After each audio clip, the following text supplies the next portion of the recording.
Imagine sending your three little girls off for a routine weekend visit with their father, only for them to never come back. Hours later, police would uncover a crime scene so horrific, so unimaginable, that it left even the most hardened investigators shaken to their core. And when the father himself disappeared, what followed was a twisted mystery that still hasn't been fully explained. This is the haunting story of the Decker sisters.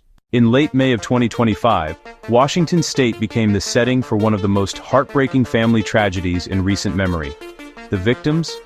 Three innocent sisters: Paityn, age 9, Evelyn, age 8, and Olivia, only 5 years old. At the center of it all was their father, Travis Decker. He wasn't a stranger. He wasn't a shadowy figure lurking in the dark. He was family. And that made what happened next all the more horrifying. It was Friday, May 30th, 2025, the start of a weekend custody visit. The girls' mother dropped them off with Travis, just as she had many times before. There was nothing unusual in their voices, no sign of fear in their eyes. By all accounts, the girls were happy, excited even, to see their dad. But as the hours passed, something felt wrong. The agreed return time came and went. The girls didn't come home.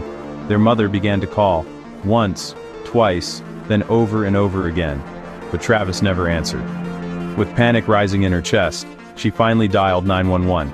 And just like that, a missing persons case was opened. Police quickly realized this wasn't just a case of a late custody drop-off. Travis's phone was off. His vehicle wasn't moving. The girls weren't at his residence. The search grew frantic. Officers combed neighborhoods, checked parks, even questioned friends and family. But there was silence.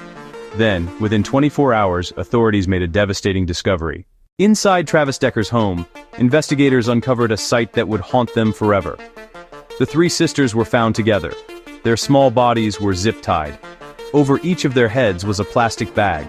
The cause of death was suspected to be suffocation. Forensic experts described it as cold, deliberate, and terrifyingly methodical. This wasn't a snap of anger, a sudden act of violence. It appeared calculated, thought out. Even seasoned detectives admitted the scene shook them deeply.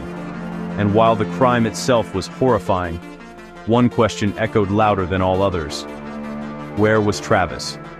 Almost immediately, police named Travis Decker as the prime suspect. It seemed unthinkable, a father murdering his own daughters. But all the evidence pointed directly to him. He was the last to see them alive. His home was the crime scene. His phone and car had gone dark. Authorities launched a manhunt across Washington and beyond. Days passed, weeks. Then, in a remote wooded area, searchers stumbled upon something: human remains.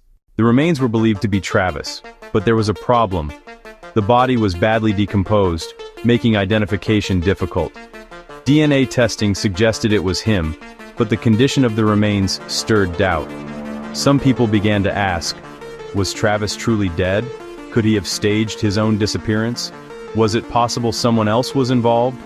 The uncertainty left the community uneasy. Investigators believe Travis killed his daughters, then ended his own life. It fits the timeline. It fits the evidence. But so many questions remain unanswered. Why? There was no suicide note, no explanation, no clear motive. Travis had no long history of violence, no obvious reason for such cruelty. Why that method? Zip ties and plastic bags? That's not impulsive. That's chillingly deliberate. And why the remains?